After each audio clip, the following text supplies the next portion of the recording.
Ladies and gentlemen, welcome back to the CSTV. I'm your host, Kathleen Igaltoto, Madam CS, and this is The Striker. Stay tuned and have it true and real. In The Striker today, we are looking at Kenya's top stories, actually, and we are starting with, Moses Kuria firing back at President Ruto and telling him the church is always right, the Catholic Church never lies, and typically he's telling President Ruto, you are the liar here and you are alone, because from where I stand, I've been raised as a Catholic, the church never lies. And then we are also going to look at another second story. Baba rushing to meet all the elected ODM leaders from the western part of the country. From Luyaland, what is Baba up to? Why is this rush? Why is it coming at this particular time? What is Baba planning actually? What is it that Baba knows that we don't know? You understand? And then panicking Ruto's campus, Matangi actually hints towards his 2027 presidential candidature. Ruto is like, you're likely to be a one-time president, so what is it actually that the Matangi candidature in terms of the presidency in this particular country sending shockwaves to Ruto's camp? And then Waiguru has hinted that in his post-governorship tenure actually she's not likely to retire from politics. So what is up? What's she planning? Which position is actually Annie Waiguru eyeing in this particular country? So before we rush on to this, actually, if you are new to this particular channel, karibu nyumbani, welcome home. Remember to subscribe, like, share, and comment on our videos. Turn on the notification bell so that the next time actually we are uploading a video, YouTube will automatically notify you. If you are a returning subscriber, thank you so much for your support. Thank you for tuning in. Kindly like, share, and comment on our videos. Now, Moses Kuria is one of the major diehards and royal people that we know as far as the Kenya Kwanza and the UDA government is concerned. He's always been there to support the Kenya and drum up for the Kenya Kwanza agenda in the mountain and all over the country. Remember, he has served this particular government as CS twice in two different positions. But now, the fiasco between the church and the government actually has revealed something. And as we say, politics, nothing is said, or there's nothing that is done without a plan, or nothing happens just because it's happening. No, everything has a purpose. So, Ruto told the church that they are liars, and if they are not keen, they will be regarded as liars by even their congregation. But in response, Moses Kuria came in and said, in his life as a Catholic, having undergone catechism, baptized, confirmed as Francis, one thing he knows are the two rules. Rule number one, the Catholic Church is always right. And rule number two, refer to rule number one above. So what is Moses Kuria telling Ruto actually? Dude, you are here alone. What the church said is right. Your government is not performing. And it's not ordinary, it's not normal for Moses Kuria to say that, and it tells you that Moses Kuria may be knowing a plan or may be planning something. From where I stand, I just feel like the people in the mountain, the leaders in the mountain, may be planning something against President Ruto in 2027, and Moses Kuria is likely to be part of those planners. I expected Moses Kuria actually to join the likes of Gladys Soleil, Chuneti Mohamed, Kimani Ichung'wah to castigate the church. But he stands and says, you know what? The church is always right. President Ruto, you are alone in this. And as you are alone in that particular situation as far as what the church said, I also feel like Moses Kuria is also telling Ruto, you know what?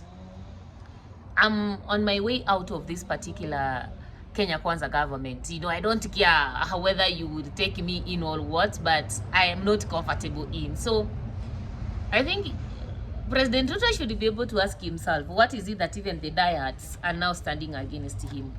Is it a possible exit of Moses Kuria from from UDA and from the Kenya Kwanza government? Your opinion down there. To the second story, Baba has rushed actually to have a meeting with the elected ODM leaders from Luyaland, and this comes at a time, we have this political fiasco. Ruto has lost the church, has lost the mountain. the popularity of Ruto is going down, and now we see even the allies, the likes of Moses Kuria now telling Ruto that the church is right. And this is the time Baba is rushing actually to have a meeting with ODM elected leaders from western part of Kenya.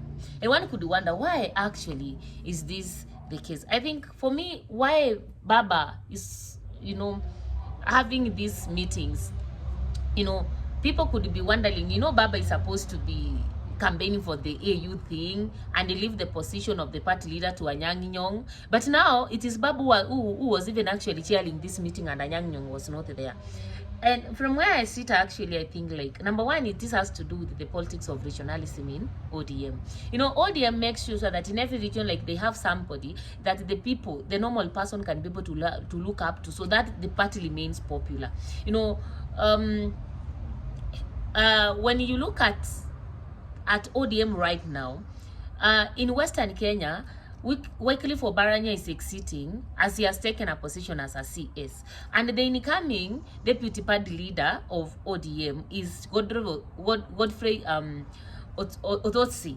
And the elevation of Odotsi actually is supposed to be, to be supported. And I feel like Baba held a meeting with all these members so that they can be able to give Odotsi the support for elevation into this particular position, so that on the 1st of December, when they are going for the homecoming and Thanksgiving for this particular elevation, there's that they are reading from the same page. But also at the same time, Baba cannot afford not having somebody in the western part of Kenya as a leader, or like as a voice of ODM. Now that Wycliffe Oparanya has left, they need somebody on the ground. Just like in Kisii, they have Simbarat as a deputy, and then they also have Nasri in Mombasa as a deputy. So the politics of regionalism, ODM ensures that in every region it has something, it has given out something that the common citizen can look up to, and then that's how ODM has managed to maintain popularity for a long time. And this popularity is very, very important to Baba as far as the politics of this particular country is concerned. And that one takes me to the second reason as to why I think Baba is holding these regional meetings. And I think this is not the only regional meeting that we are going to see. We are likely to see many of these, because Baba wants to consolidate ODM, because right now he knows that UDA popularity has gone down. Ruto has lost the church, has lost the mountain, is losing also some of these people.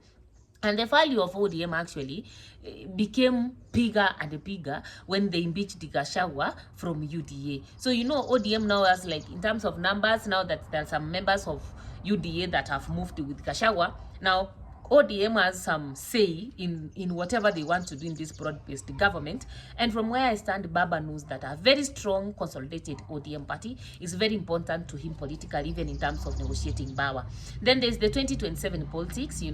We saw recently Matangi hinting to his candidature for the presidency in this particular country in 2027. So Baba also has to consolidate himself. Should Matangi run for presidency? Where will Matangi run from? We know Matangi does not have a political party as at the moment. So will he be joining ODM? Will he be joining Jubilee? Who will actually Matangi be, combining forces with? So Baba has to organize himself, so as in case Matangi is running, they will know where he's running, and maybe he wants even to lure Matangi into the picture. But at the same time, I also feel Baba is feeling like this AU thing is not likely to win. You have to read the signs of the time. And I just feel like Baba feels like maybe it's not likely to win. And as a result, he needs to put his house in order. The ODM party, he needs to put it in order, such that even if he loses at the AU, he can just come and bounce back and even run for the presidency in this particular country, or even support a candidate from ODM. And if supports a candidate and the candidate do it, that's a plus for DM, and he has his own ways of getting benefits out of it. So from where I stand, Baba is also looking at the 2027 politics, and also looking at the elections at the EU next year, and he's not likely to win, and therefore he has to plan himself for 2027. And then another thing, actually, Matangi has announced or hinted towards his presidential candidature in 2027, and this thing is sending shockwaves actually in UDA. Rumors that they have started talking, they have started having some headaches. What is going to happen? I know Matangi spoke, and he linked that one, trying to to relate his candidature to what happened in Botswana and how he's, you know, in communication with the agencies, I don't know, that helped in raising the popularity of the current president of Botswana and, you know, the USA, etc. So, Ruto is a worried man.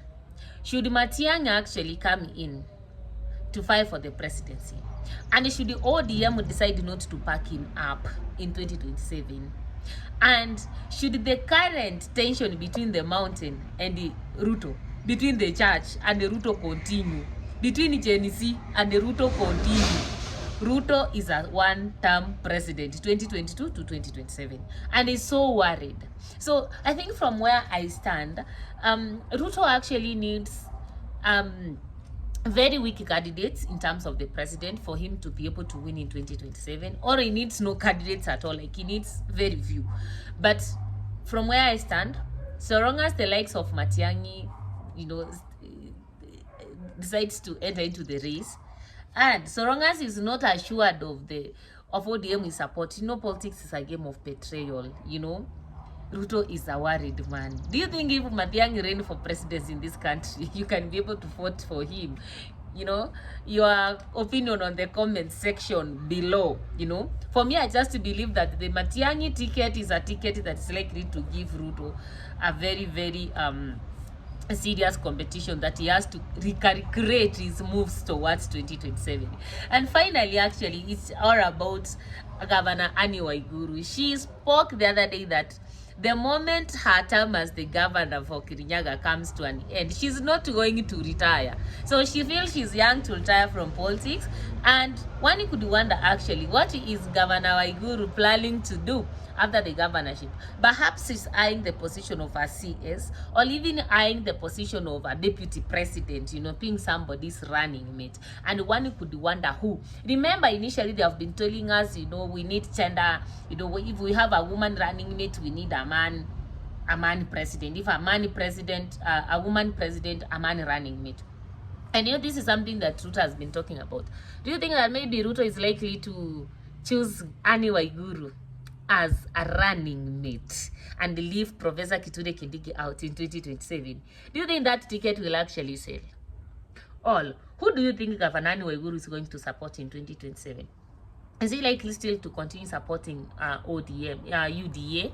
And do you think actually Annie has a say in Kirinyaga in terms of, you know, tilting the voting behavior, you know, in support of the candidate that she will want to support? You know, from where I stand, actually, I just feel like maybe Annie Waiguru should campaign,